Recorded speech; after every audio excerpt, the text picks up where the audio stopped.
I think Jim Garrison, president of the State of the World Forum, put it quite succinctly. Taken cumulatively, the integration of the world as a whole, particularly in terms of economic globalization and the mythic qualities of free market capitalism, represents a veritable empire in its own right. Few have been able to escape the structural adjustments and conditionalities of the World Bank, the International Monetary Fund, or the arbitrations of the World Trade Organization. Those international financial institutions that, however inadequate, still determine what economic globalization means. Such is the power of globalization that within our lifetime, we are likely to see the integration, even if unevenly, of all national economies in the world into a single global free market system, hence empire. To put it gesturally, the propensity of the system is to create world monopoly. That is the gestural, natural gravitation of the methodology and philosophy of the free market ideology itself. That is what the psychology sets up. I hope that's clear. It is based on strategic domination, and I think it's time people finally awaken to this. It isn't based on freedom, it's based on conquering.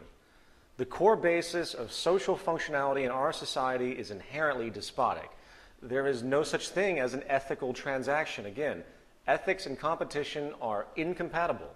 For the basis of seeking differential advantage for personal gain is wholly unethical in any civilization, leading perpetually to conflict and exploitation. Dishonesty is the mode of operation at every level, whether you realize it or not. And frankly, how anyone in their right mind could ever rationalize that a balanced, peaceful, sustainable, and productive world could ever come out of open competition, hence open warfare, from individuals competing against each other for work, to corporations battling each other for market share, to governments competing against each other for global economic dominance, is beyond me. We live in a paralyzing, detachment-promoting, self-serving system which generates parasites and prostitutes. Each one of us, due to the very nature of the monetary game, is forced into a position of submission, either to an employer, or a client. The basic goal is monetary acquisition, not service to social progress. We leech and exploit. Sadly, the only cooperation you'll tend to find these days, or actually ever since the system was created, was when there was a common enemy, meaning when a particular group works to fight against another, hence one corporation working to fight against another corporation. Advantage is dishonesty. I hope everyone thoroughly understands that. Moving on. I would like to address some other culturally common attributes of modern society, both institutional and ideological, which are rarely thought about in a holistic sense.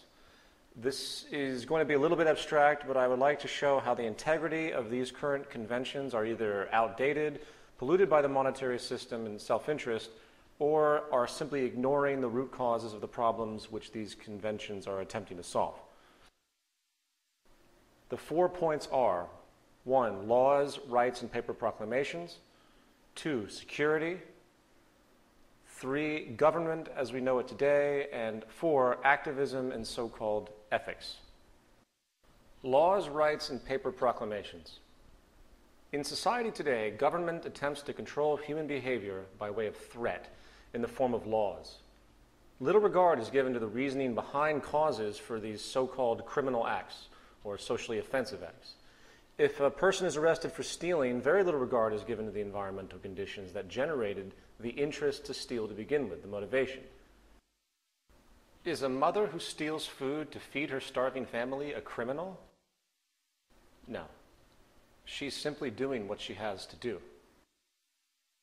When we reflect on this reality that we as human beings are really nothing more and nothing less than animals, and operate with the same basic behavioral reinforcement, and again, sorry for this graphic, but I had to use it to make the comparison.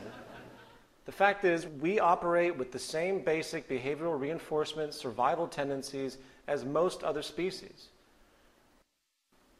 We see then that it is illogical and irresponsible to consider any human behavior outside of the realm of the social condition.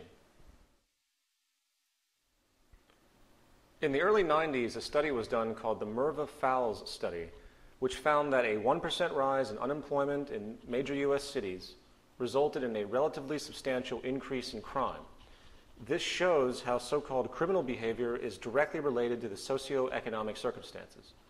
It should be no surprise that the great majority of people in prisons come from deprived socioeconomic positions. Society is producing the behavior, particularly scarcity, if you pay attention. And year after year, the number of people in prison rises, along with the number of laws on the books. Therefore, obviously something isn't working, right? Something is not working. Something is wrong. If society was progressively managed with the intent of collective human well-being, then we should be seeing a constant decrease in crime and prison populations, a decrease in laws. In fact, the goal of a productive, stabilizing society would be the intent to eliminate the need for prisons, police, and everything we have just mentioned altogether.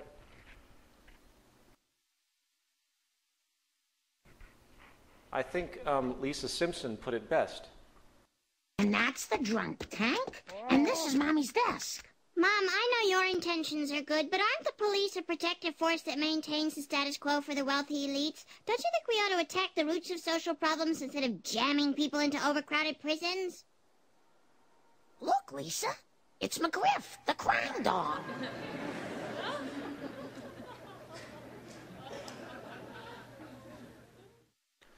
This brings us to the concept of security now. Since 9/11, security measures across the world have gone berserk with irrationality. The public at large, especially in America, is now neurotically obsessed with security. The solution to violent human behavior is evidently more police, more cameras, and less freedom and liberty. I hate to break it to everybody, but if somebody really wants to kill you, or blow up an airplane, blow up a shopping mall, or do anything they want, essentially, in the form of violence, release toxic gas in the subway, they will find a way to do it. No form of security will ever stop that. Therefore, the logic is wrong. It is impossible, and the whole basis of security as we know it is the absolute reverse of the application that's required to solve these types of issues. True security comes from solving social problems, addressing the environment and reasons, or the neuroses and distortion of the human being. This is a chart covering the last 200 years. The y-axis shows life expectancy, and the x-axis shows income adjusted for inflation. Each bubble is a country. The size shows the population, and the color shows the continent. The key is in the top right-hand corner. You will notice that in 1800, life expectancy was under 40 years of age in all countries, and income was less than $3,000. Now, what I want you to pay attention to is the trend of disparity, particularly in income, as we view this chart through time.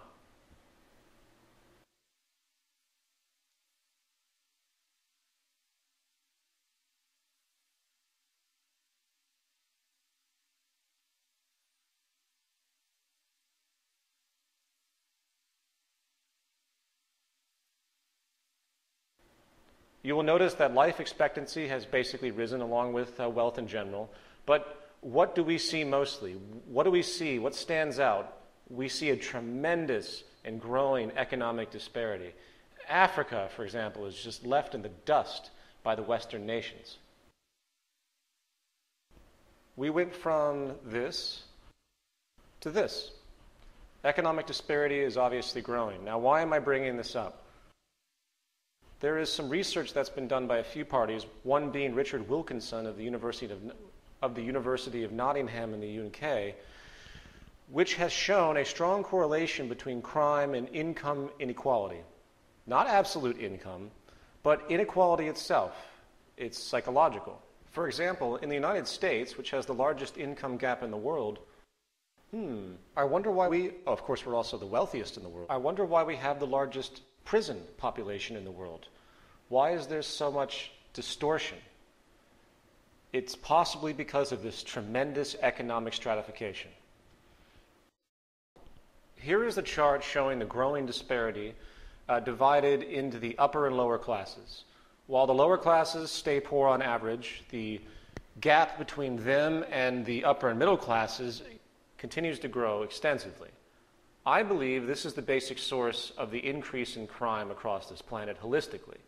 There seems to be a correlation between growing disparity in prison population and hence crime. The more income inequality, the more crime. It comes from what some people refer to as psychosocial stress. So, coming back to my original point, when it comes to the concept of security, I think one of the most important things we should be considering is reducing the global income gap. In other words, I think that the more this inequality in the world grows, the more world conflicts that will arise on multiple levels. Okay, now we're going to move on to paper proclamations.